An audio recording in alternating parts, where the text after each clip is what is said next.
নবী করিম সাল্লাল্লাহু আলাইহি ওয়াসাল্লাম একটা হাদিসের মধ্যে বলেছেন যে আমি পুরুষদের জন্য নারীর চাইতে বড় কোনো ফিতনা রেখে যাইনি। আমি পুরুষদের জন্য মহিলাদের চাইতে বড় কোনো ফিতনা রেখে গেলাম না পৃথিবী থেকে। তিনি এটাও বলেছেন একটা হাদিসের মধ্যে যে বনু ইসরাইল যারা ছিল তাদের সমাজের মধ্যে প্রথম ফিতনা নারীদের মাধ্যমেই সৃষ্টি হয়েছিল। তো আমরা একটু নারীদের ইতিহাসটা দেখি এবং কোরআন থেকে আপনাকে কিছু দিক নির্দেশনা দেওয়ার চেষ্টা করছি ইনশাআল্লাহ। সর্বপ্রথম আল্লাহ পাক যে আদম সন্তানকে সৃষ্টি করেছেন তিনি নারী ছিলেন না, তিনি পুরুষ ছিলেন। আল্লাহ রাব্বুল আলামিন সর্বপ্রথম সৃষ্টি করেছেন আদম আলাইহিস সালামকে, এবং আদম আলাইহিস সালাম থেকে আল্লাহ পাক হাওয়া আলাইহিস সালামকে সৃষ্টি করেছেন। তাহলে বুঝতে পারছি আমরা যে নারী পুরুষের একটা অংশ। একটা বর্ণনায় পাওয়া যায় যে আদম আলাইহিস সালামের বুকের বা পাঁজরের হাড় থেকে হাওয়া আলাইহিস সালামকে সৃষ্টি করা হয়েছে। বর্ণনাটা কতটুকু সহিহ কতটুকু জয়ীফ এটা আমাদের আলোচ্য বিষয় নয়। বিষয়টা হচ্ছে যে মহিলাদেরকে আল্লাহ পাক পুরুষের মধ্য থেকে সৃষ্টি করেছেন। এর উদ্দেশ্য হচ্ছে পুরুষের পথ চলার এই যে সংগ্রাম, এখানে নারীরা সহযোদ্ধা হিসাবে কাজ করবে। নবী সাল্লাল্লাহু আলাইহি ওয়াসাল্লাম এটাও বলেছেন একটা হাদিসে যে তাদেরকে বক্র হাড় দিয়ে তৈরি করা হয়েছে, বাঁকা হাড় দিয়ে। তো এই হাড়টাকে তুমি যদি জোর করতে চাও তাহলে ভেঙে যাবে, জোর করে সোজা করতে চাইলে ভেঙে যাবে, আর ওই অবস্থায় ছেড়ে দিলে হাড় বাঁকাই থেকে যাবে। উত্তম নসিহতের মধ্য দিয়ে, সবরের মধ্য দিয়ে নারীদের সাথে আচরণ করতে বলা হয়েছে, কিন্তু কাজটা অনেক কঠিন। হাওয়া আলাইহিস সালাম আদম আলাইহিস সালামের সহধর্মিণী ছিলেন। আমরা তাদের গল্প থেকে জানতে পারি তারা উভয়ই জান্নাতের সেই নিষিদ্ধ গাছের কাছে চলে গিয়েছিলেন, এবং আল্লাহ রাব্বুল আলামিন তাদেরকে জান্নাত থেকে বহিষ্কার করে পৃথিবীতে নামিয়ে দেন। যদিও তাদের তওবা কবুল করেছেন, কিন্তু পৃথিবীতে একটা নির্দিষ্ট সময় তাদেরকে থাকতে হবে।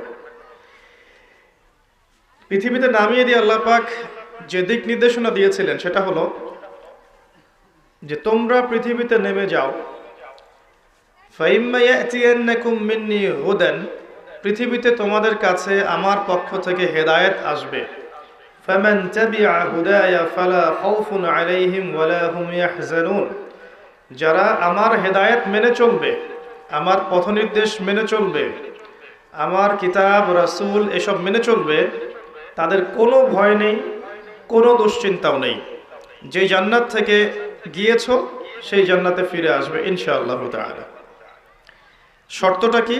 আল্লাহ পাক বলেছেন যুগে যুগে আমি তোমাদের কাছে হেদায়েত পাঠাবো, যারা এই হেদায়েত মেনে চলবে তাদের কোনো ভয় নেই, কোনো দুশ্চিন্তা নেই। এর পরিপ্রেক্ষিতে আল্লাহ পাক প্রত্যেক যুগে যুগে আল্লাহর পক্ষ থেকে হেদায়েত পাঠিয়েছেন, আসমানি কিতাব পাঠিয়েছেন, নবী রাসূল পাঠিয়েছেন, এবং আমাদেরকে পরীক্ষা করার জন্য আল্লাহ পাক একটা সময় দিয়েছেন 50, 60, 70, 80 বা 100 বছর। এই সময়টুকুর মধ্যে আমরা নারী পুরুষ উভয়েই যদি আল্লাহর হেদায়েত মেনে চলি, আল্লাহর আসমানি কিতাব মেনে চলি, তার নবীর আদর্শ মেনে চলি, ইনশাআল্লাহ তাআলা যেই জান্নাত থেকে এসেছি সেখানে ফিরে যাব ইনশাআল্লাহ। এটা শুধু পুরুষদের জন্য পথনির্দেশ নয়, মহিলাদের জন্যও। তার মানে মহিলাদেরকেও কোরআন এবং সুন্নাহ মেনে চলতে হবে, কারণ কিয়ামত পর্যন্ত কোরআন এবং সুন্নাহর বাইরে শরীয়তের অন্য কোনো উৎস নেই। সত্য মিথ্যা, হক বাতিল, ন্যায় অন্যায়ের অন্য কোনো মানদণ্ড নেই। কিভাবে মানবেন কোরআন এবং সুন্নাহ? এক বাক্যে উত্তর হচ্ছে আল কোরআনের 6টা হক আছে, আপনাকে আদায় করতে হবে। বক্তব্যের সব অংশ ভুলে গেলেও এই অংশটুকু মনে রাখার চেষ্টা করবেন। আল কোরআনের 6টা অধিকার আছে যেটা আপনাকে আদায় করতে হবে, আপনি পুরুষ হন বা নারী হন। কিভাবে আদায় করবেন এই চিন্তা ফিকির আপনাকেই করতে হবে। প্রথম হক হচ্ছে আপনাকে কোরআন তেলাওয়াত করা শিখতে হবে। আল কোরআন বিশুদ্ধ করে তেলাওয়াত করা অবশ্যই নিজের উপর ওয়াজিব করে নিতে হবে এবং নিয়মিত কমপক্ষে এক পারা করে পড়ার চেষ্টা করবেন। আরও চেষ্টা করবেন কোরআনের কিছু কিছু অংশ মুখস্থ করার জন্যে, যেমন সূরা বাকারার প্রথমের দিকের আয়াতগুলো, আয়াতুল কুরসি, সূরা বাকারার শেষের আয়াতগুলো, সূরা আলে ইমরানের কিছু আয়াত, সূরা মুলক, সূরা ইয়াসিন, সূরা কাহফের প্রথম 10 আয়াত, শেষ 10 আয়াত, সূরা ওয়াকিয়া, সূরা আর রহমান, সূরা ফালাক, নাস, ইখলাস, কাফিরুন বা সূরাতুল লাহাব, নাসর, ইখলাস, মাউন, ফিল, দোহা, এই যে সূরাগুলো আছে যেগুলো সহজে মুখস্থ করা যায়, এরকম কিছু অংশ অবশ্যই মুখস্থ করার চেষ্টা করতে হবে প্রত্যেকের উপরেই। কারণ যে হৃদয়ে বা কলিজার ভিতরে কোরআন থাকে না, এটা একটা শূন্য ঘরের মতো, যে ঘরের মধ্যে কোনো ফার্নিচার নাই, কোনো পিলার নাই, কিছুই নাই, উজাড় ঘর। একটা শূন্য ঘরে থাকতে কি আপনার ভালো লাগে? কখনো লাগে না। তো কোরআন মুখস্থ করার চেষ্টা করবেন, এটা আমার নসিহত। এটাও কোরআনের একটা হক। আপনি যতটুকু মুখস্থ করবেন, কিয়ামতের মাঠে আল্লাহ পাক আপনাকে বলবেন অতটুকু তেলাওয়াত করতে থাকো এবং জান্নাতে তোমার স্তরে উত্তীর্ণ হতে থাকো। তুমি যেখানে তোমার তেলাওয়াত শেষ করবে সেখানে জান্নাতে তোমাকে রাখা হবে। তো আপনি যদি 1000 আয়াত তেলাওয়াত মুখস্থ করতে পারেন, আশা করা যায় জান্নাতে আপনার বাড়িটা হবে 1000 তলা। নিঃসন্দেহে এটা একটা বিশাল প্রাপ্তি, তাই না? তো কোরআন তিলাওয়াতের সাথে সাথে নিয়মিত এক পারা করে পড়বেন, চেষ্টা করবেন এবং কোরআনের কিছু অংশ অবশ্যই অবশ্যই মুখস্থ করার চেষ্টা করবেন। এর জন্য যদি সারাটা জীবন বিলিয়ে দেয়া লাগে, একটু মাদ্রাসায় যেতে হয়, টিচার বাসায় নিয়ে আসতে হয়, বা ব্যাচ আকারে পড়তে হয়, বা মহিলা শিক্ষিকার কাছে যেতে হয়, আপনারা যাবেন। কারণ দুনিয়া থেকে সবাইকে চলে যেতে হবে, আর যখন আমরা চলে যাব দুনিয়ার এই ভোগ বিলাস, চাকচিক্য, বাড়ি গাড়ি, টাকা কড়ি, স্বামী সন্তান কেউ আমাদের সাথে যাবে না। শুধু আল্লাহ আপনার সাথে ছিলেন, আছেন, থাকবেন। তার নবীর আদর্শ ছিল, আছে, থাকবে। তার কিতাব ছিল, আছে, থাকবে। আমলে সালেহ থাকবে ইনশাআল্লাহ তাআলা। বিচক্ষণ সেই ব্যক্তি যে ব্যক্তি দুনিয়ার ফিতনায় না পড়ে পরকালের জন্য প্রস্তুতি গ্রহণ করেছে। যে ব্যক্তি চিন্তা করেছে যে আমাকে পরকালে যেতে হবে, আল্লাহর সামনে দাঁড়াতে হবে, আমার প্রতিদিন রাতের হিসেব আল্লাহর কাছে দিতে হবে, সেই ব্যক্তি প্রত্যেকটা কাজ পরকালের হিসেব করে করবে। দুনিয়ার সব কাজও সে পরকালের জন্যই করবে। আল্লাহ পাক মা বোনদেরকে পরকালমুখী চেতনা লালন করার তৌফিক দান করুন, আমিন। এরপরে কি করবেন? কোরআনের অর্থটা বোঝার চেষ্টা করবেন। আল কোরআনের অর্থটা বোঝার চেষ্টা করবেন। শুধুমাত্র তোতা পাখির মতো পড়বেন না, অর্থগুলো পড়বেন। তাফসির ইবনে কাসির, তাফসির মারিফুল কোরআন, জালালাইন বা অন্যান্য তাফসির যেগুলো আছে, এগুলো বাসায় কিনবেন। প্রত্যেক দিন 10টা 20টা করে আয়াত অর্থসহ পড়বেন। পারবেন না মা বোনরা? ইনশাআল্লাহ, ইনশাআল্লাহ তাআলা আল্লাহ পাক তৌফিক দান করুন। এরপর কি করবেন? আল কোরআনের হকের মধ্যে আছে আদেশ মেনে চলবেন। কোরআনে যে আদেশগুলো আল্লাহ পাক করেছেন এগুলো মানার চেষ্টা করবেন। যেমন আল্লাহ পাক তাওহীদের উপর থাকতে বলেছেন, সুন্নতের উপর থাকতে বলেছেন, পর্দা করতে বলেছেন, নামাজ 5 ওয়াক্ত পড়তে বলেছেন, অর্থ সম্পদ থাকলে যাকাত দিতে বলেছেন, দান সাদাকা করতে বলেছেন, রমাদান মাসে রোজা রাখতে বলেছেন, সামর্থ্য হলে হজ উমরা করতে বলেছেন। এগুলো করবেন, যেগুলো কোরআনের আদেশ সেগুলো পালন করবেন। একই সাথে কোরআনের যে নিষেধগুলো আছে এগুলোকেও ছেড়ে দিবেন। শুধু আদেশগুলো মানবেন, নিষেধ বর্জন করবেন না, এমন আদর্শ লালন করবেন না। নিষেধগুলোও বর্জন করবেন। যেমন শিরক করবেন না, বেদাতি কোনো আমলে লিপ্ত হবেন না, সুন্নতের খেলাফ কিছু করবেন না, হারাম খাবেন না, বেপরদায় চলবেন না, মিথ্যা বলবেন না, প্রতারণা করবেন না, গীবত করবেন না, চগলখড়ি করবেন না, ব্যভিচার করবেন না, ইত্যাদি যে কথাগুলো আছে কোরআনে নিষেধ, এগুলো অবশ্যই বর্জন করতে হবে। যারা শুধু আদেশ মানে নিষেধ বর্জন করে না, তাদের শাস্তি সম্পর্কে আল্লাহ পাক কোরআনে কি বলেছেন শুনুন। সূরা বাকারার 85 এবং 86 নম্বর আয়াতে আল্লাহ পাক বলেছেন, আফাতুমিনুনা বিবা'দিল কিতাবি ওয়া তাকফুরুনা বিবা'দ। তবে কি তোমরা কোরআনের কিছু অংশ মানো আর কিছু অংশকে মানো না। আল্লাহ প্রশ্ন করছেন আপনাকে, তবে কি তোমরা কোরআনের কিছু অংশকে মানো এবং কিছু অংশকে মানো না? মানে যেগুলো আদেশ সেগুলো মানছেন, নিষেধগুলো বর্জন করছেন না, বা যেগুলো সহজ সেগুলো করছেন, কঠিনগুলো করছেন না। এমন যদি আদর্শ থাকে, আকীদা থাকে, আল্লাহ বলছেন ফামা জাযাউ মান ইয়াফআলু যালিক ইল্লা খিজিউন ফিল হায়াতিদ দুনিয়া। যারা কোরআনের কিছু অংশ মানবে, কিছু অংশ মানবে না, তাদের জাযা হচ্ছে এই দুনিয়ার জীবনেই আমি তাদেরকে লাঞ্ছিত করে দিব। নাউযুবিল্লাহ। ইয়াউমাল কিয়ামাহ ইউরাদ্দুনা ইলা আশাদ্দিল আযাব। আর কিয়ামতের মাঠে আমি এই মানুষদেরকে সবচেয়ে যন্ত্রণাদায়ক শাস্তি প্রদান করব, যারা কোরআনের কিছু মানে, কিছু মানে না। ধরেন নামাজ পড়ে আবার সুদও খায়, আবার যাকাতও দেয়, এদিকে ঘুষও খায়। আবার ধরেন যে মাশাআল্লাহ তাহাজ্জুদ গোজার, এদিকে বেপরদায় চলে, এদিকে মাশাআল্লাহ তাসবিহ তাহলিল করছে, কোরআন তেলাওয়াত করছে, সারাদিন মানুষের গীবত করে বেড়াচ্ছে। এদিকে মাশাআল্লাহ দেখবেন দান সাদাকা অনেক করছে, আবার এদিকে হিন্দি সিরিয়াল, স্টার জলসা, জি বাংলা, পর্নোগ্রাফি, হারাম মুভিস, এগুলোতে ব্যস্ত আছে। মানে এক কথায় কিছু কিছু মানে আর কিছু কিছু মানে না। এমন আদর্শ যারা লালন করবে, এদের শাস্তি হচ্ছে দুনিয়াতে আল্লাহ পাক লাঞ্ছিত করে দিবেন, নাউযুবিল্লাহ। আর পরকালে মর্মান্তিক শাস্তি মানে জাহান্নামে আল্লাহ পাক জ্বালাবেন। আর জাহান্নামের কথা মনে পড়লেই কিন্তু একটা হাদিস মনে পড়ে যায়। নবী সাল্লাল্লাহু আলাইহি ওয়াসাল্লাম মেরাজের রাতে গিয়েছিলেন। মেরাজের রাতে আল্লাহ পাক তাকে জান্নাত জাহান্নাম দুটোই দেখিয়েছেন, দেখেন নাই? দেখিয়েছেন।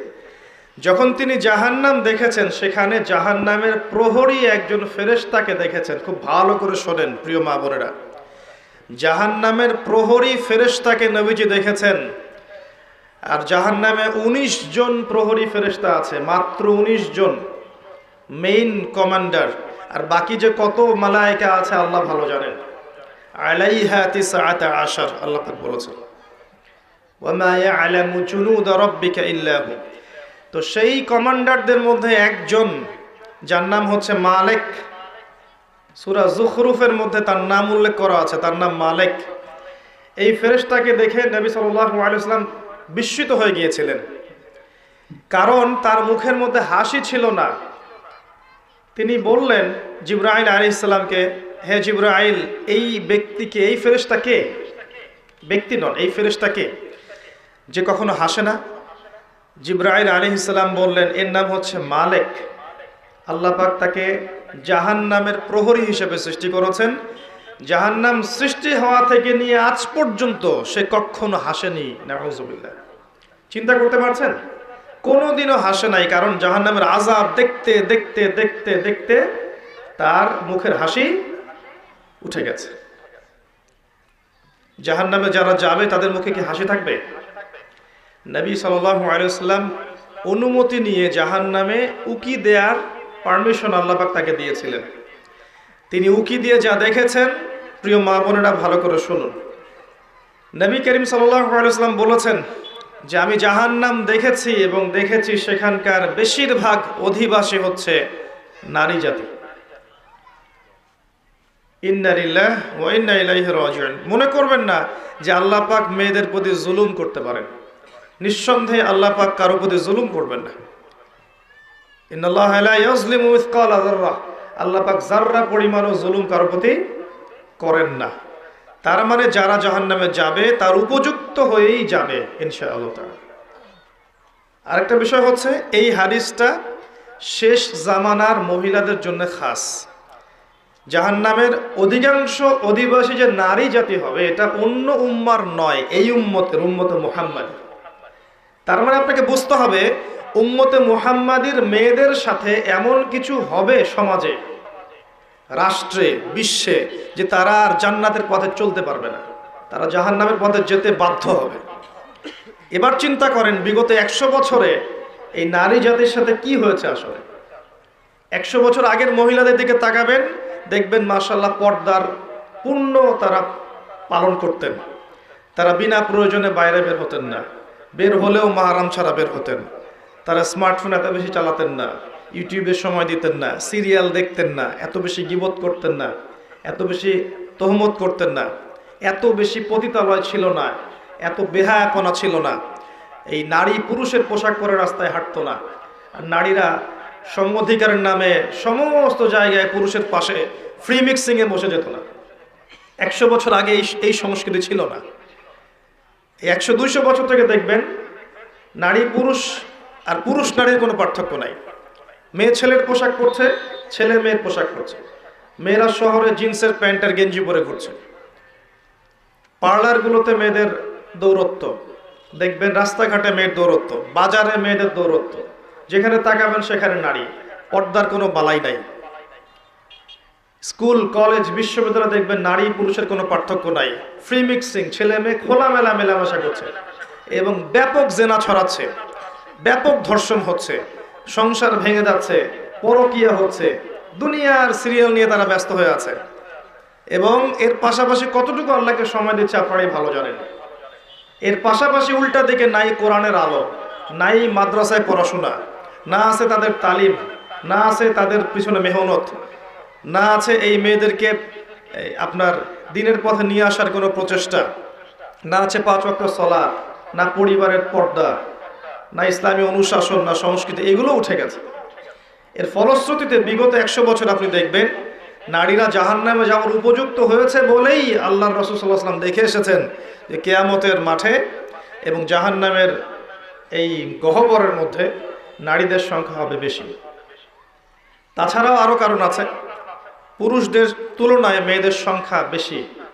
এটাও একটা কারণ যে মেয়েরা জাহান্নামে বেশি যাবে। আর এক শ্রেণীর মানুষ জাহান্নামে বেশি যাবে, তারা হচ্ছে উদ্ধত এবং অহংকারী। যারা উদ্ধত এবং অহংকারী এই মানসিকতা, এদেরকে দিয়ে আল্লাহ পাক জাহান্নাম পূর্ণ করবেন। প্রিয় মা ও বোনেরা, জাহান্নামের শাস্তির কয়েকটা বর্ণনা শোনাচ্ছি। নবী সাল্লাল্লাহু আলাইহি ওয়াসাল্লাম দেখে এসেছেন এক শ্রেণীর মানুষ, তাদেরকে রক্তের নদীতে ফেলে মাথা ফাটিয়ে দেয়া হচ্ছে। নবীজি জিজ্ঞাসা করলেন, এরা কারা? জিবরাইল আলাইহিস সালাম বললেন, এরা হচ্ছে আপনার উম্মতের সেই সব ব্যক্তি যারা ছিল সুদখোর। সুদের মধ্য দিয়ে তারা গরিবের রক্ত চুষে খেয়েছে, এই কারণে ওদেরকে রক্তের নদীতে ফেলে মাথা ফাটিয়ে দেয়া হচ্ছে। যে ব্যক্তি সুদ খাবে, যে সুদ দিবে, যে সুদের সাক্ষী থাকবে এবং সুদের কথা লিখে রাখবে, 4 শ্রেণীর মানুষকে আল্লাহর রাসূল সাল্লাল্লাহু আলাইহি ওয়াসাল্লাম সমানভাবে অভিশাপ করেছেন। আমরা আশা করব আপনারা সুদ খাবেন না, পরিবারের কর্তাকে সুদের দিকে উদ্বুদ্ধ করবেন না এবং সুদী সমিতির মধ্যে নাম লেখাবেন না। আল্লাহ পাক বোঝার তৌফিক দান করুন। তিনি দেখে এসেছেন এক শ্রেণীর মানুষকে সামনে ভালো গোশত দেয়া হয়েছে, পাশে নোংরা পচা গোশত দেয়া হয়েছে। তারা ভালো গোশত খাচ্ছে না, পচা গোশতগুলো খাচ্ছে। নবীজি বললেন, এরা হচ্ছে, নবীজিকে বলা হলো, এরা হচ্ছে আপনার উম্মতের সেই সব ব্যক্তি যাদের বাসায় পবিত্র স্বামী ছিল, স্বামী থাকা সত্ত্বেও পরকীয়া করেছে পরপুরুষের সাথে। আর এই পরকীয়া শুধু যৌন সম্পর্কেই বোঝানো হয় না, এই ফোনে কথা বলা, এই অন্যের হাজবেন্ডের দিকে মন্দ চোখ দিয়ে তাকানো, তাদের সাথে কফি খাওয়া, মেলামেশা করা, এগুলো সবই পরকীয়ার অন্তর্ভুক্ত। শুধুমাত্র বিছানায় যৌন সম্পর্কটাই পরকীয়া নয়, চোখের, মনের, কথার, কানের সমস্ত জেনাই পরকীয়ার অন্তর্ভুক্ত। আমরা মা বোনদেরকে সতর্ক থাকার অনুরোধ করব। এরপর তাদেরকেই শাস্তি দেওয়া হচ্ছে যাদের ঘরে পবিত্র স্ত্রী ছিল কিন্তু তারপরেও তারা পরনারীর সাথে সম্পর্ক স্থাপন করেছিল, তাদের উভয়কে শাস্তি দেওয়া হচ্ছে। আর এক শ্রেণীকে শাস্তি দেওয়া হচ্ছে মেয়েদের বুকের মধ্যে শিক যেটা থাকে, শিক নাকি আপনারা বলেন বুঝি না আমরা, লোহার মতো বাঁকানো একটা শিক, এটা ঢুকিয়ে দিয়ে ঝুলিয়ে রাখা হয়েছে এবং জাহান্নামে আযাব দেওয়া হচ্ছে। এরা ছিল আপনার উম্মতের সেই সব ব্যক্তি যারা ওই সব নারী ছিল যারা ব্যভিচার করেছে বা জিনা করত। জিনার এই পথ পুরুষদের মাধ্যমে যতটা না উন্মুক্ত হয়, নারীদের মাধ্যমে তার চেয়ে বেশি উন্মুক্ত হয়। যখন সমাজের বেশিরভাগ মেয়েরা বেপর্দায় ঘোরাফেরা করবে, তখন সমাজের মধ্যে জিনা বাড়বেই, ব্যভিচার বাড়বেই, ধর্ষণ বাড়বেই, পরকীয়া বাড়বেই এবং সমাজের যে একটা নূরানি কাঠামো থাকে, রুহানি কাঠামো থাকে, আল্লাহ প্রদত্ত, এটা আর থাকবে না, ভেঙে যাবে। আমরা আমাদের মা বোনদেরকে অনুরোধ করব, ছোটবেলা থেকেই আপনার মেয়েকে, আপনার বোনকে পর্দা করতে শেখান। সম্ভ্রম একবার চলে গেলে এই বিশ্ব নেতারা, রাষ্ট্রনেতারা, অর্থনৈতিক নেতারা, সমাজের নেতারা কখনো সম্মানটুকু ফিরিয়ে দিতে পারবে না।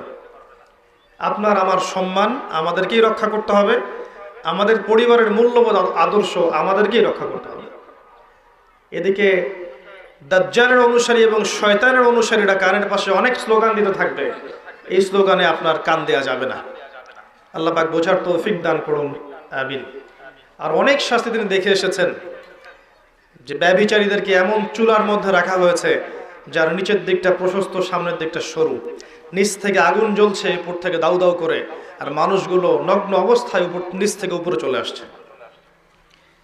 তিনি আরো অনেক শাস্তি দেখেছেন যে এতিমের মাল যারা ভক্ষণ করছে ওদের শাস্তি দেখেছেন, যে তারা বড় বড় আগুনের এক একটা দলা এগুলো নিয়ে গিলছে, পেটের ভিতরে চলে যাচ্ছে, পিছনের পথ দিয়ে বের হয়ে যাচ্ছে। যারা সালাত আদায় করতো না তাদের শাস্তি তিনি দেখে এসেছেন, যে তারা শুয়ে আছে এবং মাথার উপরে দুইজন ফেরেশতা দাঁড়িয়ে আছে, তাদের হাতে বড় পাথর আছে, এই পাথর দিয়ে তারা মাথা ফাটিয়ে দিচ্ছেন, মাথাটা চূর্ণ বিচূর্ণ হয়ে যাচ্ছে এবং সেই পাথরটা ছিটকে অনেক দূরে চলে যাচ্ছে। এরপর সেই পাথর তারা আবার আনতে যাচ্ছেন, এই ফাঁকে এই মাথাটা আবার আগের জায়গায় চলে আসছে, আবার পাথর এনে আবারও মাথার উপরে আঘাত করে মাথাটাকে চূর্ণ বিচূর্ণ করা হচ্ছে। কাদের শাস্তি? যারা ফরজ নামাজ পড়তো না, ঘুমিয়ে থাকতো। নবী সাল্লাল্লাহু আলাইহি ওয়াসাল্লাম বলেছেন, 4টা কাজ যদি কোনো মেয়ে করতে পারে জান্নাতে যাওয়ার জন্য 8টা দরজা আল্লাহ পাক খুলে দেবেন ইনশাআল্লাহ। মাত্র 4টা কাজ কোনো নারী যদি করতে পারে তার জন্য আল্লাহ পাক জান্নাতের 8টা দরজাই খুলে দেবে ইনশাআল্লাহ। যে দরজা দিয়ে ইচ্ছা সে প্রবেশ করতে পারবে। তার প্রথম কাজ হচ্ছে, যেই নারী 5 ওয়াক্ত সালাত আদায় করে। কতজন মেয়ে এখন 5 ওয়াক্ত সালাত পড়ে নিজেরাই ভেবে দেখেন, বা আদৌ সালাতের নিয়ম কানুন জানে কিনা ভেবে দেখেন, ওযু ঠিক মতো করতে পারে কিনা ভেবে দেখেন, সালাতের ফরজ ওয়াজিব কোনটা, সুন্নাহ কোনটা, মুস্তাহাব জানে কিনা এটা ভেবে দেখেন। জীবনে কোনোদিন সালাত শিক্ষা একটা বই পড়েছে কিনা এটাও ভেবে দেখেন। 12, 14, 15 বছর স্কুল কলেজ ইউনিভার্সিটিতে পড়েছে, 20 বছরের মতো, একটা নামাজ শিক্ষা বই পড়েছে কিনা ভেবে দেখেন। এই মেয়ে কি বিনা হিসেবে জান্নাতে যাবে? 8টা দরজা খুলে দেওয়া হবে। দ্বিতীয় কাজ বলেছেন নবী সাল্লাল্লাহু আলাইহি ওয়াসাল্লাম, যেই নারী 5 ওয়াক্ত সালাত আদায় করে এবং রমজান মাসে রোজা রাখে। রমজান মাস কি সেটাই তো জানে না এখন। রমজান মাস মানে ওর কাছে মনে হয় ঈদ করার মৌসুম, জামা কেনার মৌসুম, নতুন নতুন জামা আসবে, এগুলো কিনবো, ফ্যাশন করব, বিউটি পার্লার যাব, মেকআপ করব, ঢ্যাং ঢ্যাং করে ঈদের দিন রাস্তায় ঘুরবো, এটাই হচ্ছে রমজানের বৈশিষ্ট্য তাদের কাছে মনে হয়। অথচ রমজান আসলে আয়েশা রাদিয়াল্লাহু আনহা চোখের পানি ঝেড়ে দিয়ে সিজদায় পড়ে থাকতেন, জায়নামাজে পড়ে থাকতেন। এমনকি নবী সাল্লাল্লাহু আলাইহি ওয়াসাল্লামের সঙ্গ দেখা যেত কোনো কোনো ক্ষেত্রে পাওয়া সম্ভব হতো না। আমাদের নবীজি তখন আল্লাহর ধ্যানে এবং ইবাদতে বেশি ব্যস্ত থাকতেন। কোথায় সেই মেয়েরা এখন রমজান মাসে 30টা রোজা রাখবে, পাশাপাশি তাহাজ্জুদে দাঁড়িয়ে, কিয়ামুল লাইলে দাঁড়িয়ে, তারাবির সালাতে দাঁড়িয়ে আল্লাহর সামনে চোখের পানি ঝারবে। চোখ দিয়ে পানি ঝরা তো একটা সৌভাগ্য, আল্লাহর স্মরণে চোখ দিয়ে পানি আসা একটা সৌভাগ্য, যেটা আল্লাহ পাক সবাইকে দেন না।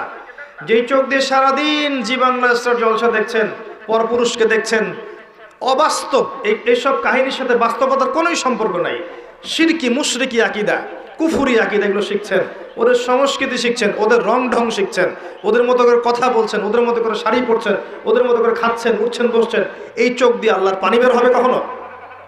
এই চোখ দিয়ে আল্লাহর পানি বের হওয়ার সৌভাগ্য হবে কখনো? কোশ্চিন কালো হবে না। আর যে আল্লাহর স্মরণে কাঁদতে পারে নাই তার চেয়ে হতভাগা কে আছে পৃথিবীতে? কেউ যদি আল্লাহর স্মরণে কাঁদে, আল্লাহ পাকও তাকে মনে মনে স্মরণ করেন, এবং সেই চোখ জাহান্নামে যাবে না যেই চোখ আল্লাহর স্মরণে কেঁদেছে। রমাদান মাসের সওম, এই অবস্থা আমাদের নারী জাতির। তারপর দেখবেন তৃতীয় কাজ নবীজি বলেছিলেন, যারা লজ্জাস্থানের হেফাজত করতে পারবে, নামাজের সাথে রোজা, এরপর লজ্জাস্থানের হেফাজত করতে পারবে, তার মানে খাস পর্দা করতে পারবে। আমি শব্দটা বলেছি খাস পর্দা করতে পারবে, ডিজিটাল পর্দার কথা আমি বলিনি। ডিজিটাল বোরখা চলবে না। যেই বোরখা পরার পরেও শরীরের সমস্ত কাঠামো বোঝা যায়, কোন অঙ্গ কতটুকু উঁচু নিচু, এই বোরখা এখনই জ্বালিয়ে পুড়িয়ে দিতে হবে, এই বোরখা চলবে না। আপনাকে এমন বোরখা বানাতে হবে যেটা এত ঢিলে ঢালা যেটা পরার পর দূর থেকে পর্যন্ত না, কাছ থেকেও যেন আপনার শরীরের কোনো অঙ্গের কাঠামো বোঝা না যায়, এবং বাহির থেকে তো ভিতরের অঙ্গ দেখার প্রশ্নই ওঠে না। ডিজিটাল পর্দা বাদ দেন। তারপরে পর্দা বলতে শুধু এটাই নয়, কথার পর্দা আছে, চাহনির পর্দা আছে, হাঁটার পর্দা আছে, কথাবার্তার পর্দা আছে, চোখের পর্দা আছে, মনের পর্দা আছে। এই সমস্ত বিষয়গুলো না আসা পর্যন্ত পর্দা পরিপূর্ণ হয় না। যদি খাস পর্দা করে আপনার মেয়েটা কফি হাউসে বসে তার বয়ফ্রেন্ডের সাথে কফি খায়, এই পর্দার কি কোনো দাম আছে? এটা হচ্ছে ঘরের জানালা বন্ধ করে দরজা খুলে দেওয়ার মতো পাপ। এই বোকামি কেউ করবে? শুধুমাত্র পোশাকটাই পর্দা নয়, মনের পর্দা আছে, চলনে বলনে পর্দা আছে, কথায় পর্দা আছে, চোখের পর্দা আছে। শোনেন, সূরাতুল কাসাসের মধ্যে আল্লাহ রাব্বুল আলামিন মূসা আলাইহিস সালামের একটা গল্প উল্লেখ করেছেন, ঘটনা, যে মূসা আলাইহিস সালাম যখন শুআইব আলাইহিস সালামের কওমের মধ্যে গেলেন, সেখানে তিনি একা ছিলেন, কারণ তিনি মার্ডার কেসের আসামি হয়ে গেছেন। ফিরআউন তাকে ধাওয়া করছে, তার দলবল। তিনি চলে গেছেন মাদিয়ানে। সেখানে গিয়ে বসে আছেন, দেখছেন দুইজন মেয়ে পানি নিতে এসেছে, কিন্তু মেয়েদের যেহেতু শক্তি কম, অন্য মানুষটা তাদেরকে পানি নিতে বাধা দিচ্ছে। ওরা আগে আগে নিচ্ছে, মেয়েরা দাঁড়িয়ে আছে অসহায়ের মতো। মূসা আলাইহিস সালামের শক্তি ছিল, সাহস ছিল, এবং অত্যন্ত ব্যক্তিত্ব সম্পন্ন একজন মানুষ ছিলেন। তিনি গিয়ে নিজে ওই মেয়ের দুটোর যে বালতি পানির, এগুলো নিয়ে নিজে গিয়ে পানি নিয়ে মেয়েদেরকে দিলেন, উপকার করলেন। এবার এই মেয়ে দুটো বাসায় চলে গেল। এদিকে মূসা আলাইহিস সালাম একটা গাছের নিচে বসে আছে। বসে তিনি আল্লাহর কাছে দোয়া করছেন, রব্বি ইন্নী বিমা আনজালতা ইলাইয়া মিন খায়রিন ফাকির। আল্লাহ, তুমি আমার প্রতি যে নিয়ামত দিবে, এর জন্য আমি ফকির হয়ে বসে আছি। ফকির হয়ে বসে আছে, কারণ তার তখন বাড়ি নাই, থাকার জায়গা নাই, খাওয়ার কোনো ব্যবস্থা নাই। তিনি তো পালিয়ে এসেছেন মিশর থেকে। তখন ওই দুই মেয়ের একজন মেয়ে হেঁটে হেঁটে আসলো। আল্লাহ রাব্বুল আলামিন ওই মেয়েটার হেঁটে হেঁটে আসার যে স্টাইল, সেটাও কোরআনের মধ্যে বলেছেন। এত সূক্ষ্ম কোরআন আমরা বুঝি না। তিনি বলেছেন আল্লাহ পাক যে মেয়েটা লাজুক ভঙ্গিতে হেঁটে মূসার কাছে আসলো। কি ভঙ্গিতে? লাজুক ভঙ্গিতে হেঁটে মূসার কাছে আসলো, এসে বলল, আমার বাবা আপনাকে বাসায় ডেকেছেন। তার বাবার নাম শুআইব আলাইহিস সালাম। এই যে মেয়েটা লাজুক ভঙ্গিতে হেঁটে এসেছে, এই কথাটা কোরআনে আছে। তার মানে মেয়েদের হাঁটার মধ্যেও একটা আদর্শ আল্লাহ দিয়েছেন। এখনকার এই জেনারেশনের হাঁটা কি লাজুক ভঙ্গিতে? এদের হাঁটা দেখলে শত শত না লক্ষ লক্ষ যুবক জেনায় লিপ্ত হয়ে যাচ্ছে হাঁটা দেখেই। এই হাঁটা, চলাফেরা, পোশাক আশাক, এই ফ্রি মিক্সিং, বন্ধু বান্ধবী এই সংস্কৃতি, এই যে চাচাতো ভাই কাজিন এই সংস্কৃতি, চাচাতো ভাই চাচাতো বোন, খালাতো ভাই খালাতো বোন, এই ফ্রি মিক্সিং সংস্কৃতি। তারপর ইউনিভার্সিটিতে যাবে, নোট এক্সচেঞ্জ করা, কফি খাওয়া, তারপরে জেনা করা, বিছানায় যাওয়া, ব্রেকআপ হয়ে যাওয়া, এই সংস্কৃতি। চাকরি ক্ষেত্রে যাবে, সেখানে দেখবেন আপনার পাশে বসে আছে একজন নারী, মাশাআল্লাহ ফর্মাল ড্রেসে। আপনি ইমান রক্ষা করতে পারবেন? আপনি যাবেন, ব্যাংকে যাবেন, পলিটিক্যাল সেক্টরে যাবেন, গার্মেন্টস সেক্টরে যাবেন, আপনি কমার্শিয়াল সেক্টরে যাবেন, মার্কেটে যাবেন, যেখানেই যাবেন দেখবেন একদম ছয়লাভ, ছেলে মেয়ের ফ্রি মিক্সিংয়ের ছয়লাভ। আর কোথায় সেই আয়াত, ওই মেয়েটা লাজুক ভঙ্গিতে হেঁটে আসলো? সুবহানাল্লাহ। কোথায় কোরআন আর কোথায় বাস্তবতা? কোথায় কোরআন, কোথায় বাস্তবতা? দেখছেন, ওই মেয়েটার সাথে আল্লাহ রাব্বুল আলামিন এই মূসা আলাইহিস সালামের বিয়ে দিলেন। পরে তিনি তাকে বিয়ে করেছেন এবং 8 বছর শুআইব আলাইহিস সালামের ফার্মে চাকরি করেছেন মূসা আলাইহিস সালাম। তার মানে একজন ব্যক্তিত্ব সম্পন্ন পুরুষ একজন ব্যক্তিত্ব সম্পন্ন মেয়েও পায়। আর যে নারীর কোনো ব্যক্তিত্বই নাই, ওই নারীকে কোনো ব্যক্তিত্ব সম্পন্ন পুরুষ গ্রহণ করবে? করবে না। তো এইরকম বেপর্দা এবং বেহায়াপনায় যে নারীরা আছে, এরা কখনো ইমানদার, প্রকৃত ইমানদার, মুত্তাকি, পরহেজগার স্বামী খুঁজে পাবে না। আর যখন আপনি পাবেন না এমন স্বামী, তখন আপনার জীবনটা হবে জাহান্নাম। দেখবেন আপনি যেমন মানসিকতার, স্বামীও দেখবেন মাশাআল্লাহ আপনাকে রেখে বাইরে 3টা 4টা 5টা প্রেম করে বেড়াচ্ছে। আর কিফাউন কিরাম, আল্লাহ পাক যেটা বলেছেন, মানে ইকুয়ালি ডিলড হবে। আপনি যেমন হবেন আপনার স্বামী তেমনই হবে। আপনি যেমন হবেন আপনার স্ত্রীও তেমনই হবে। বিয়ের সময়, বিয়ের পরে চেঞ্জ হতে পারে। হয়তো দুইজন হেদায়েতের উপর ছিল, বিয়ের পরে একজন পথভ্রষ্ট হয়ে গেছে, হতে পারে। বা দুইজন পথভ্রষ্ট ছিল, বিয়ের পরে হেদায়েতের উপর আসছে, হতে পারে। কিন্তু একজন ব্যভিচারী পুরুষ ব্যভিচারী নারীর জন্য, আর মুত্তাকি পুরুষ মুত্তাকি নারীর জন্য। এটাই হচ্ছে আল্লাহ পাকের হিসাব। তো আমি জাহান্নাম বলতে গিয়ে এতদূর পর্যন্ত এসেছি। নবী সাল্লাল্লাহু আলাইহি ওয়াসাল্লাম যেটা বলেছেন, জাহান্নাম মানেই নারী আর নারী, তার মানে শেষ জামানার মেয়েদের সাথে এমন কিছু হবে যার ফলশ্রুতিতে আপনারা আর জান্নাতের পথে চলতে পারবেন না। আমি বলে দিচ্ছি এটা কি হয়েছে। শেষ জামানায় মেয়েদের সাথে ফেমিনিস্ট রেভলিউশন নামে একটা বিপ্লব হয়েছে, যে মেয়ে ছেলের কোনো পার্থক্য নাই, সবাই সমান, আপনি আর পর্দার বালাই নাই, আপনি পুরুষের সাথে কাঁধে কাঁধ মিলে যেখানে ইচ্ছা সেখানে করবেন। এই যে ফেমিনিস্ট রেভলিউশন, এর ফলশ্রুতিতে আপনি আপনার তাওহীদ হারিয়েছেন, সুন্নত হারিয়েছেন, নবীর আদর্শ হারিয়েছেন, পর্দা হারিয়েছেন, সম্মান হারিয়েছেন, ইজ্জত হারিয়েছেন, আল্লাহর ওই নুরানি খাতা থেকে নাম কাটা পড়ে গেছে। তওবা করে যদি ফিরে আসতে পারেন, এখনো যদি তাওহীদে আসতে পারেন, সুন্নতে আসতে পারেন, খাস পর্দায় আসতে পারেন, 5 ওয়াক্ত সালাত আদায় করতে পারেন, যাকাত দিতে পারেন, রমজানের সওম রাখতে পারেন, সুন্দর করে আল্লাহর আদেশ নিষেধ মেনে চলতে পারেন, এবং এই যে 4টা কাজ, সালাত, সওম, পর্দা এবং স্বামীর আনুগত্য, এই 4টা কাজ করতে পারেন, ইনশাআল্লাহ তাআলা আজও সম্ভব আপনার সমস্ত গুনাহকে নেকিতে পরিবর্তন করা, এবং পরকালে কিয়ামতের মাঠে আপনার জন্যে জান্নাতের 8টা দরজা খুলে যাওয়া। এটা এখনো সম্ভব। সিদ্ধান্ত আপনি নেবেন, আপনি দাজ্জাল এবং শয়তানের পথে চলবেন নাকি আল্লাহ এবং তার রাসূলের পথে চলবেন। আপনি শয়তানের পথে চললে দুনিয়ার সব পেতে পারেন, দুনিয়ার চাকচিক্য, বাড়ি গাড়ি, টাকা কড়ি, সুখ ভোগ বিলাস সব পেতে পারেন, কিন্তু ওয়াল্লাহি আল্লাহর কসম করে বলছি, পরকালে কবরটা আপনার জন্য জাহান্নামের টুকরা হয়ে যাবে। নাউযুবিল্লাহ। আর 50, 60, 70, 80 বছরের সুখ চাচ্ছেন নাকি অনন্তকালের জীবনের জান্নাত চাচ্ছেন, এই সিদ্ধান্ত মা বোনরা আপনাকে নিতে হবে। যদি আপনি সিদ্ধান্ত নেন যে আমি আল্লাহকে চাই, রাসূলকে চাই, তারাই আমার আপন, আর কেউ আমার আপন নয়, আমাকে আল্লাহর কাছে একা ফিরে যেতে হবে, স্বামী সন্তান বাড়ি গাড়ি ব্যাংক ব্যালেন্স জমি জমা সব ছেড়ে, তাহলে বুদ্ধিমানের কাজ হবে নিজেকে আল্লাহর জন্য ওয়াকফ করে দেন, সুপর্দ করে দেন। জীবন চলে গেলেও আল্লাহ পাকের একটা হুকুম আহকামের বাইরে যায়েন না। দুনিয়ার সব সম্পদের লোভ দিলেও নিজের পর্দা কখনো ছেড়ে দিয়েন না, নিজের ইজ্জত সম্মানকে বিকিয়ে দিয়েন না, যদি আপনাকে সারা দুনিয়ার প্রলোভনও দেয়া হয়।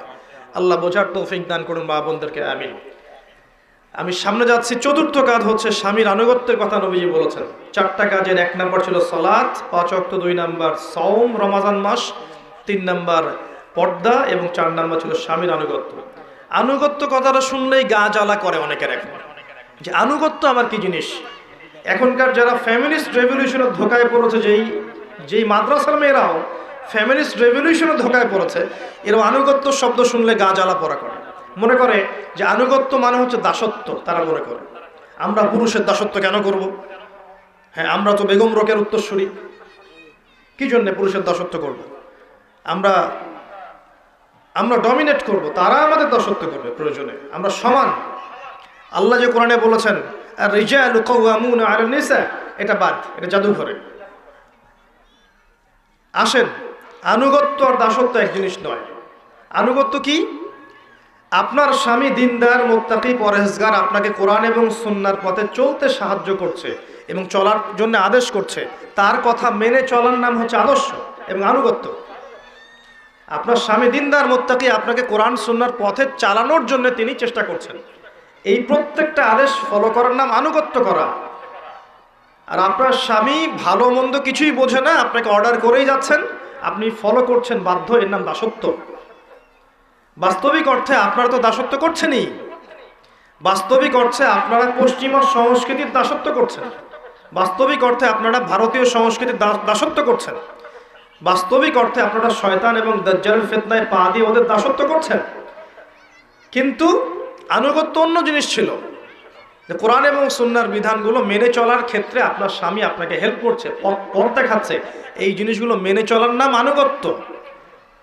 আনুগত্য ভালো কাজের ক্ষেত্রে হয়, খারাপ কাজে হয়? খারাপ কাজে তো আপনি দাসত্ব করছেন। আর কোনো কোনো ক্ষেত্রে দেখা যায় যে ভালো মন্দ স্বামী এমনভাবে বোঝে হয়তো স্ত্রী অতটা বুঝে না, সেই ক্ষেত্রে তার পরামর্শটা মেনে নেওয়ার নাম আনুগত্য করা।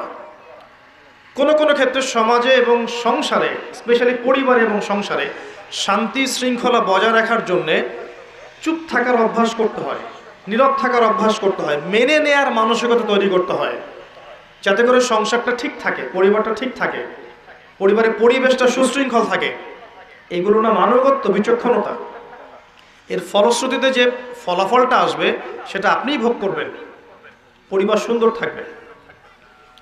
এখনকার পশ্চিমাদের ধোকায় পড়লে স্বামীকে আপনার শত্রু মনে হবে স্বামী আমার কাছে সম্মানের পাত্র নয়, বরং স্বামী আমার প্রতিদ্বন্দ্বী, ও পারলে আমি কেন পারবো না, এই চেতনা তৈরি করেছে না?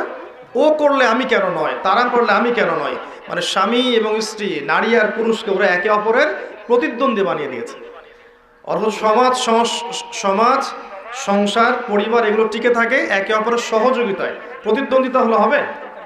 প্রতিদ্বন্দ্বিতা হলে কখনো টিকে থাকে না। শোনেন, নবী সাল্লাল্লাহু আলাইহি ওয়াসাল্লাম বলেছেন, আমি যদি আল্লাহর পরে কাউকে সেজদা করার আদেশ করতাম, তাহলে আমি মেয়েদেরকে বলতাম তারা যেন স্বামীদেরকে সেজদা করে। এই সম্মানটা আল্লাহ স্বামী দিয়েছেন। প্রিয় মা বোনেরা, 4টা কাজের কথা বলেছিলাম। তার প্রথমটা হচ্ছে, একজন নারী যদি 5 ওয়াক্ত সালাত জামায়াতের সাথে আদায় করতে পারে, জামায়াতের সাথে নয়, বাসায় 5 ওয়াক্ত সালাত টাইম টু টাইম ওয়াক্ত মোতাবেক আদায় করতে পারে, রমাদান মাসে সওম রাখতে পারে 1 মাস, নিজের লজ্জাস্থানের হেফাজত করতে পারে, অর্থাৎ পর্দা ঠিকমতো করতে পারে, এবং ভালো কাজে তার স্বামীর আনুগত্য করতে পারে, ইনশাআল্লাহ তাআলা এই মহিলা বা এই নারী যখন মারা যাবে, পরকালে আল্লাহ রাব্বুল আলামিন তাকে জান্নাতের 8টা দরজা খুলে দিবেন, যেই দরজা দিয়ে ইচ্ছা সে জান্নাতে প্রবেশ করতে পারবে। আমরা আশা করব আপনারা এই 4টা কাজ করার মানসিকতা নিয়ে আজকের মাহফিল থেকে বাসায় যাবেন। আজকের পর থেকে কোনোদিনও যেন নামাজ ছুটে না যায়, নামাজ কাজা না হয়, নামাজ থেকে আপনাকে কেউ গাফেল করতে না পারে, সমস্ত কাজ পড়ে আগে সালাত। আজকের পর থেকে কখনো যেন রমাদান মাসের সওম মিস না যায়, যেগুলো আল্লাহর নিয়মে ছুটে যাবে সেগুলো পরে কাজা করে নেবেন। আজকের পর থেকে যেন পর্দা না ছুটে যায়, হৃদয়, কথা, চোখ, শরীর, পোশাক সমস্ত ক্ষেত্রে যেন আপনার পর্দা বজায় থাকে। এবং সর্বশেষ যে বিষয়টা, স্বামীর আনুগত্য, এই বিষয়টা যেন আপনার মধ্যে থাকে। স্বামী আপনার মহব্বতের, স্বামী আপনার ভালোবাসার মানুষ, স্বামী আপনার প্রতিদ্বন্দ্বী নয়, আপনার সহযোগী। আপনার সমস্ত বিষয়ের গার্ডিয়ানশিপ এখন স্বামীর হাতে। স্বামী যে বিষয়গুলো পছন্দ করেন সেগুলোর মধ্যে ফোকাস করবেন, যেগুলো পছন্দ করেন না সেগুলো তার সামনে করবেন না। যে ভালো কাজগুলো স্বামী আপনাকে করতে বলবেন সেগুলো অবশ্যই করবেন, তবে আল্লাহ এবং তার রাসূলের বিরুদ্ধে যদি স্বামী কিছু করতে বলে আপনি কখনোই স্বামীর আনুগত্য করবেন না, এই দাসত্ব করবেন না। তাই বলে তার সাথে ঝগড়া বাঁধাবেন না, পরিবারকে অস্থিতিশীল করবেন না, বুঝিয়ে স্বামীকে হেদায়েতের পথে আনার চেষ্টা করবেন, বেশি থেকে বেশি স্বামীর জন্য দোয়া করবেন।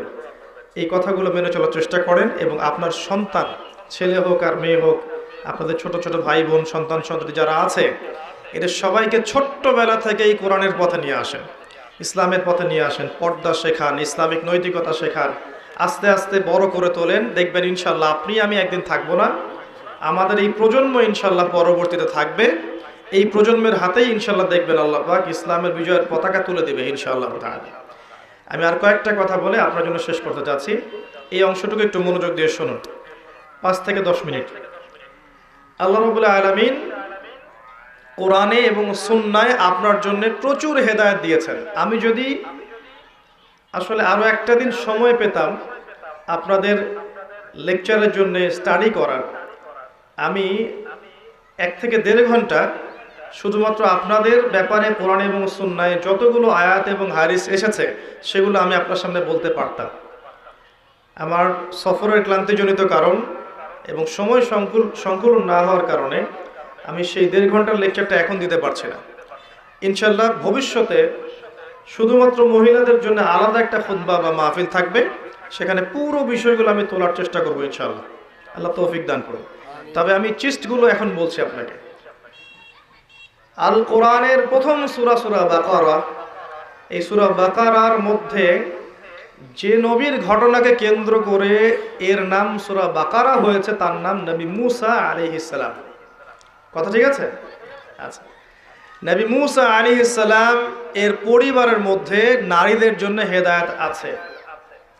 নবী মুসা আলাইহিস সালামের মা এমন একজন মা ছিলেন, যখন ফেরাউন ছোট ছোট বাচ্চাদেরকে হত্যা করছিল তখন আল্লাহ পাকের ইলহাম তার কাছে এসেছে। সূরা তাহা পড়ে দেখবেন, সে তার ছোট্ট দুগ্ধপোষ্য শিশুকে এই যে সিন্ধুকের মধ্যে নিয়ে নদীতে ভাসিয়ে দিয়েছে। প্রিয় মা এবং প্রিয় স্ত্রী বা প্রিয় বোন যারা আছেন, তাদের প্রতি নসিহত শুনুন। আল্লাহর দিনের জন্য, আল্লাহর দিনের স্বার্থে আপনার প্রিয় জিনিস আল্লাহর পথে কুরবানি করতে হতে পারে, এই মানসিকতা রাখতে হবে। এটা আপনার শিক্ষা। আপনাকে মুসা আলাইহিস সালামের মায়ের মতো হতে হবে, আপনার সন্তানকে আল্লাহর পথে উৎসর্গ করার মানসিকতা রাখতে হবে। ছোটবেলা থেকেই সন্তান সন্ততি ছেলে মেয়ে যারা আছে এদেরকে আল্লাহর ওয়াস্তে আল্লাহর লাইনে দিয়ে দেন। তারা দিন শিখুক, দিন বুঝুক, দিন প্রচার করুক, বড় আলেম হোক, মুফতি হোক, মুহাদ্দিস হোক, মুফাসসির হোক, আল্লাহর পথে বড় মুজাহিদ হোক, এরকম করে তৈরি করেন ছেলে মেয়েদেরকে। মুসা আলাইহিস সালামের মায়ের মধ্যে আপনার জন্য হেদায়েত আছে। পরের সূরায় চলে আসেন, সূরা আলে ইমরান, যার নাম অনুসারে এই সূরার নাম ইমরান হয়েছে, আলে ইমরান হয়েছে। তার স্ত্রী সন্তান কিন্তু পাচ্ছিলেন না, সন্তান হচ্ছিল না। এক পর্যায়ে তিনি নিয়াত করলেন, রব্বি ইন্নী নাযারতু লাকা মা ফি বাতনি মুহাররারান ফাতাকাব্বাল মিন্নি। আল্লাহ, তুমি আমার গর্ভে যে সন্তানটা দিয়েছো, এই সন্তানটাকে আমি তোমার রাস্তায় দিয়ে দেওয়ার জন্য মানত করলাম, নজর করলাম। আল্লাহ, তুমি আমার নজর মানত কবুল করো। আল্লাহ পাক তাকে সন্তান দিলেন এবং সেই সন্তানকে তিনি আল্লাহর পথে দিয়ে দিলেন। আবারও বলছি প্রিয় মা বোনেরা, নিজের সন্তানদেরকে আল্লাহর পথে বড় করেন, এই পথে মানুষ করার এবং দিনের খেদমত করার যোগ্য করে তৈরি করেন। এই সন্তানের নাম ছিল মারিয়াম আলাইহিস সালাম। তিনি ছেলে ছিলেন না, একজন মেয়ে ছিলেন। আর এই মারিয়াম আলাইহিস সালামের মধ্যে মেয়েদের জন্য দৃষ্টান্ত আছে। খুব কম নারী আল্লাহ পাকের এই যে রহমত, বরকত, জান্নাতের সৌভাগ্য লাভে ধন্য হবেন, তার মধ্যে এই নারী একজন, মারিয়াম আলাইহিস সালাম। তিনি এত ইবাদত গুজার ছিলেন, পর্দানসীন ছিলেন, যে মসজিদের একটা কোনায় তার জন্য একটা হুজরা আলাদা করে তৈরি করা থাকতো, তিনি সেখানে ইবাদত করতেন। তার কাছ থেকে আমাদের মা বোনদেরকে এখন ইবাদত শিখতে হবে, আদর্শ শিখতে হবে। ভারতীয় নায়িকা, পশ্চিমা নায়িকা, বাংলাদেশের নায়িকা, এদের থেকে আপনি আদর্শ নেবেন না। আপনাকে আল্লাহ পাক কোরআনে আদর্শ দিয়েছেন। মারিয়াম আলাইহিস সালাম আপনার আদর্শ। প্রচুর ইবাদত গোজার ছিলেন, আপনারাও তার মতো করে ইবাদত করেন। আল্লাহ পাক তৌফিক দান করুন, আমিন। নিয়মিত সালাত পড়েন, যাকাত দেন, সওম রাখেন, ভালো কাজ করেন, সত্য কথা বলেন, তিলাওয়াত করেন, জিকির করেন, এগুলোতে আপনার সময় অতিবাহিত করেন। এর পাশাপাশি আপনি সাংসারিক যে কাজগুলো করবেন, এই প্রতিটা কাজই আপনার জন্য ইবাদত। যদি আপনি এই নিয়াতে করেন যে এই কাজগুলো আমি করছি আমার পরিবারের ভরণ পোষণের জন্য, ওদের ভালোর জন্য, এর বিনিময়ে আমি আল্লাহর কাছে নেকি চাচ্ছি। আল্লাহ তৌফিক এনায়েত করুন, আমিন। আপনার জন্য প্রচুর দৃষ্টান্ত আছে। সূরা রুমের মধ্যে যান, সেখানে আল্লাহ বলেছেন, আমি নারীদেরকে সৃষ্টি করেছি পুরুষ থেকে এবং তাদেরকে বানিয়েছি প্রশান্তির উৎস। জাআলা বাইনাকুম মাওয়াজ্জাতা ওয়া রাহমা, নারী পুরুষের মাঝখানে আমি রহমত, প্রেম, ভালোবাসা দিয়েছি। লিতাসকুনু ইলাইহা, যাতে করে তাদের কাছে গিয়ে তোমরা শান্তি পেতে পারো। প্রিয় মা বোনেরা, আপনাদের পরিবারের দায়িত্ব হচ্ছে পরিবারের শান্তি স্থাপন করা এবং আপনার স্বামীকে শান্তি দেয়া, প্রশান্তি দেয়া। যখন আপনি পশ্চিমা আদর্শে আছেন, ভারতীয় আদর্শে আছেন, দুনিয়াদারি নিয়ে ব্যস্ত আছেন, তখন আপনার কাছে কি আদৌ একজন স্বামী শান্তি পাবে, প্রশান্তি পাবে? এই কারণে পরিবার থেকে আজকে দিন দিন শান্তি উঠে যাচ্ছে। যখন আপনি স্বামীকে শ্রদ্ধা করছেন না, স্বামীকে সম্মান করছেন না, স্বামীর আনুগত্য করছেন না, স্বামীকে বিশ্বাস করছেন না, স্বামীর প্রতি ভরসা রাখছেন না, যদি আপনার স্বামী দিনদার হয়, তাহলে সেই পরিবারে কি শান্তি এবং সুকুন আসবে? হ্যাঁ, যদি আপনার স্বামী বদকার হয়, জুয়াখোর হয়, মাদকসেবী হয়, বেনামাজি হয়, সেক্ষেত্রে আপনি যদি পরহেজগার হন সেক্ষেত্রে সমীকরণটা ভিন্ন হবে। কিন্তু যদি আপনার স্বামী দিনদার হয়, মুত্তাকি, পরহেজগার হয় এবং তাকে যদি আপনি ভুল বুঝতে থাকেন, বিশ্বাস না করেন, শ্রদ্ধা না রাখেন, আনুগত্য না করেন, সেই পরিবারে কি কখনো শান্তি আসবে? আর ওই স্বামী কি কখনো আপনার কাছে গিয়ে সাকিনা পাবে? পাবে না, প্রশান্তি পাবে না। যখন পাবে না তখন কিন্তু সে অন্যদিকে নজর দিবে। তখন সে চিন্তা করবে যে আমার হয়তো আরও কিছু প্রয়োজন, হয়তো আমি যা চাচ্ছি সেটা পাচ্ছি না। তখন সমাজে একটা বিশৃঙ্খলা সৃষ্টি হবে। এর জন্য দায়ীটা কে হলো তাহলে? ওই পুরুষ একাই দায়ী নয়, ওই মহিলাও কিন্তু সমানভাবে দায়ী। তো আপনাকে সৃষ্টি করা হয়েছে যাতে করে আপনি পরিবারকে শান্তি দিতে পারেন, একজন আদর্শ মায়ের রোল প্লে করতে পারেন, একজন আদর্শ বোনের রোল প্লে করতে পারেন, একজন আদর্শ স্ত্রী রোল প্লে করতে পারেন। এগুলো না হলে পরকালের মাঠে যদি পরিবারবর্গ, স্পেশালি স্বামী আপনার বিরুদ্ধে সাক্ষী দেয়, আপনার জন্য পুলসিরাত পার হওয়া কঠিন আছে। একইভাবে একজন স্ত্রী যদি স্বামীর পক্ষে সাক্ষী না দেয় যে স্বামীর চরিত্র ভালো ছিল, তাহলে ওই স্বামীরও পুলসিরাত পার হওয়া কঠিন আছে।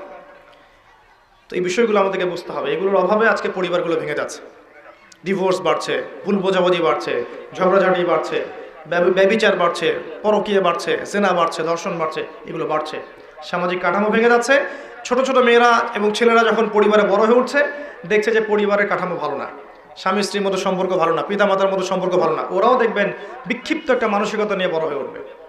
সমস্যাগুলো কিন্তু এই জায়গাগুলোতে। পরিবারে ইসলাম আনতে পারছি না আমরা।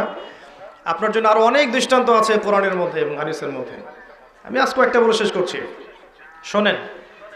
লূত আলাইহিস সালামের স্ত্রী একজন কাফের ছিলেন, নূহ আলাইহিস সালামের স্ত্রী একজন কাফের ছিলেন। এখানে শিক্ষা কি আপনার জন্য? আপনার ভিতরে যদি ঈমান না থাকে, আপনার বংশ, টাকা পয়সা, সৌন্দর্য, প্রতিপত্তি, ব্যাংক ব্যালেন্স কোনো কিছু আপনাকে বাঁচাতে পারবে না পরকালে জাহান্নাম থেকে। নবীর স্ত্রী হওয়া সত্ত্বেও আল্লাহ পাক সূরা তাহরিমের মধ্যে বলেছেন, নবীর স্ত্রী হওয়া সত্ত্বেও লূতের স্ত্রী এবং নূহের স্ত্রী তারা জাহান্নামে যাচ্ছে, নাউযুবিল্লাহ। নবীর স্ত্রী হওয়া সত্ত্বেও, সেখানে আমরা তো কিছুই না। তাই ঈমান, আমল, তাকওয়া এটাই সর্বোচ্চ অগ্রাধিকার দিবেন। আপনার রং, বংশ, পরিবার, আপনার ব্যাংক ব্যালেন্স, সৌন্দর্য, এগুলোর কোনো মূল্য আল্লাহর কাছে নাই। ঈমান, আমল, তাকওয়া এগুলোই পরকালে যাবে। অনেক এক্সাম্পল আপনার জন্য কোরআনের হাদিসে আছে। ওই যে খাদিজা রাদিয়াল্লাহু আনহার কাছে যান, নবী সাল্লাল্লাহু আলাইহি ওয়াসাল্লাম যখন ওহীপ্রাপ্ত হয়ে এসেছেন, খাদিজা রাদিয়াল্লাহু আনহা তাকে সাপোর্ট দিয়েছেন। তিনি বলেছেন, লাকাদ খাশিতু আলা নাফসি, আমি আমার নিজের নফসের উপর ভয় পাচ্ছি। আর খাদিজা রাদিয়াল্লাহু আনহা তাকে অভয় দিচ্ছেন, আপনার কোনো ভয় নেই, আপনি একজন ভালো মানুষ, আপনি এতিমের দেখাশোনা করেন, বিধবার খোঁজ নেন, আপনি মিসকিনের পাশে দাঁড়ান, আপনি অসহায়ের সেবা করেন, আল্লাহ আপনার কোনো ক্ষতি করতে পারে না। এই যে একজন স্ত্রীর ভূমিকা দেখেন, একজন স্ত্রীর ভূমিকা হবে তার স্বামীকে আল্লাহর পথে চলতে সাহায্য করা, তাকে বুস্ট আপ করা পেছন থেকে। আর সেই স্ত্রী যদি তাকে আল্লাহর পথে চলতে বাধা দেয়, প্রতিবন্ধকতা সৃষ্টি করে, পরিবেশ নষ্ট করে ফেলে, তাহলে এই স্ত্রী কি আসলেই সেই নেককার স্ত্রী? তো দাড়ি, আপনার বোরখা বা ডিগ্রি সার্টিফিকেট সব নয়, আপনার কাজটা মূল্যবান। কি করছেন আপনি সমাজে এবং কি করছেন আপনি পরিবারে? খাদিজা রাদিয়াল্লাহু আনহার ভূমিকায় থাকলে আপনি আপনার স্বামীকে সারাটা জীবন দিনের পথে চলতে হেল্প করবেন, তার মানসিক অবস্থা ভালো রাখবেন, তাকে পড়াশোনা করতে দিবেন, তাকে সে সমস্যায় পড়লে, বিচলিত হলে, হতাশ হলে তাকে সাপোর্ট দিবেন, পিছন থেকে তাকে হেল্প করবেন। এটা আপনার ভূমিকা। আর এখানে যদি দেখা যায় স্বামী দুনিয়ার বিভিন্ন ফিতনা ফাসাদ ফেস করে বাসায় আসছে, আসার পরে আপনি উল্টা আরো 10টা পেইন তাকে দেওয়া শুরু করলেন, এই স্বামীকে ঠান্ডা মাথায় দিনের কাজ করতে পারবে? সম্ভব না। এগুলো বোঝা উচিত আমাদের মা বোনদেরকে। আদর্শ নারী হতে হলে এগুলো বুঝতে হবে। সবার দায়িত্ব আছে, শুধু পুরুষের সব কিছু দায়িত্ব নয়। একজন পুরুষ বাইরের বিষয়গুলো ডিল করেন, টাকা পয়সা আর্ন করেন, সমাজের শত্রুদেরকে ফেস করেন, কত বিষয় তাদেরকে ফেস করে বাসায় আসতে হয়। এরপর যদি বাসায় এসে সে একটা সুকুন, শান্তির পরিবেশ না পায়, একটা সাপোর্টিভ স্ত্রী না পায়, এই পুরুষ তো আগাতে পারবে না, সে ঝরে পড়বে।